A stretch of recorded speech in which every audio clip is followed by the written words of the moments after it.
After teasing us for weeks with trailers showing off the Pixel 8 series, Google is now ready to give us all the details about its latest flagships. Announced during the company's Made by Google event on Wednesday, the Pixel 8 and Pixel 8 Pro look largely the same as their predecessors, with a couple of key differences. The regular Pixel 8 is slightly smaller, which makes it easier to use with one hand. Meanwhile, the Pro model has a new matte finish, upgraded cameras, and an integrating temperature sensor. Across the Pixel 8 series, we are also getting the company's Tensor G3 processor, assistant improvements, and notably 7 whole years of Android and security updates. So you might actually be able to hang on to your Pixel flagship for a lot longer than before. Now we will just have to wait and see if the Pixel 8 and Pixel 8 Pro do enough for you to want to keep them around for years to come. It's worth noting upfront that though it's smaller than before, the standard Pixel 8 starts at $699, which is $100 more than its predecessor. That seems a little counterintuitive, but the slightly smaller display actually refreshes at up to 120Hz now, which is better than the 90Hz last year. Meanwhile, the Pixel 8 Pro cost $999, another $100 increase over the Pixel 7 Pro. You can find a slew of pre-orders offers from Google and most carriers to sweeten the deal. Of all the changes coming to Google's flagships, I am most intrigued by the new temperature sensor on the Pixel 8 Pro. I know, it might seem like a gimmick and I hardly ever use a thermometer in my daily life anyway, but in this stale, tired land of smartphones, it's novelty, and that also tells me Google is at least trying something new. The temperature sensor sits below the flash on the Pixel 8 Pro's camera bar. To take a reading, you will have to launch the new temperature app and select the type of object you are trying to measure. You can choose from food and organic, cast iron, plastic and rubber, fabric, and more. For now, Google is waiting on FDA approval to enable the Pixel 8 Pro to take body temperature readings. But nothing is really stopping you from selecting the generic default option and pointing the infrared sensor at your forehead.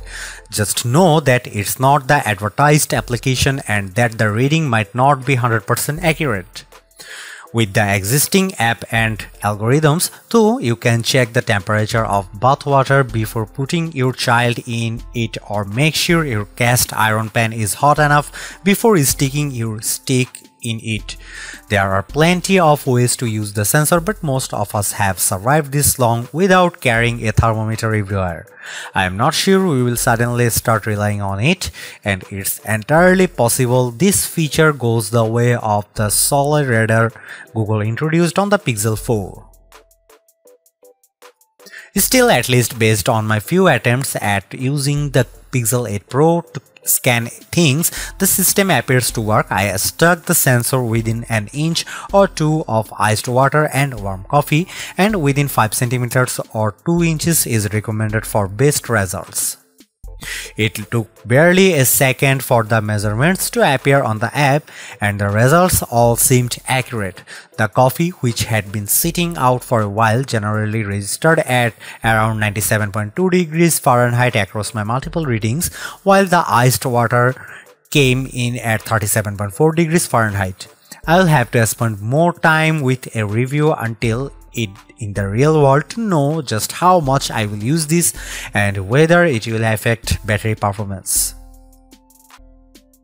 In addition to cameras, assistant, and the temperature sensor, there are some updates across the Pixel 8 series worth mentioning. Face Unlock, for example, has now been deemed to meet the company's internal security standards and can therefore be used in more areas like authenticating mobile payments or logging into apps.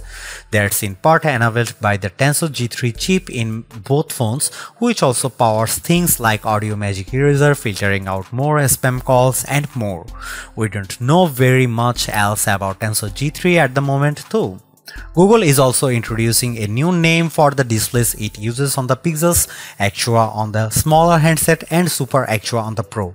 Think of it as Retina and Super Retina on Apple devices, but Google the names don't really mean anything other than that the company is using its own software and processing to make things look brighter and sharper.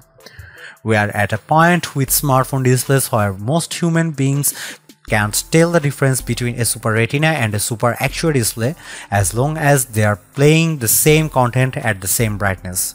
What's worth noting is that the Pixel 8 now has a 6.2-inch screen and refreshes at 120Hz, while the Pixel 8 Pro maintains the same 6.7-inch size with an ever so slightly wider aspect ratio of 20:9.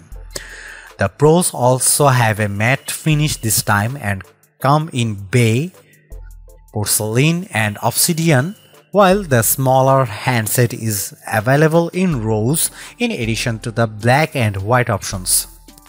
For things like battery life, performance, how slippery the phone is and how hot it runs, we'll need to use the Pixel 8 and Pixel 8 Pro in the real world before we have a verdict. Stay tuned for our full review to get all those details.